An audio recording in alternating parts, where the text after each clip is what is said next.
Hello friends, today in this video I will show you how to fix Chrome AB snap error in Windows 11.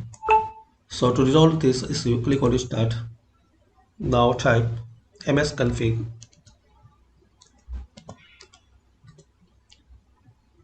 Click on System Configuration.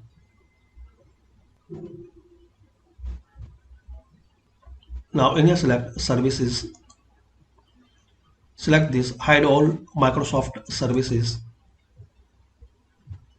Here you will see a list of applications. Click on Disable All. Then click on Apply. Then click on OK. Now restart your PC or laptop. After restart, again click on Start. Type msconfig. Open msconfig. Again click on Services.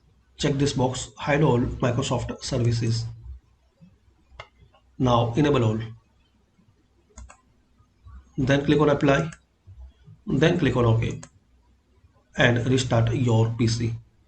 So like this guys, you can fix and resolve Chrome AW snap error in Windows 11. Thanks for watching. Please comment this video useful for you or not.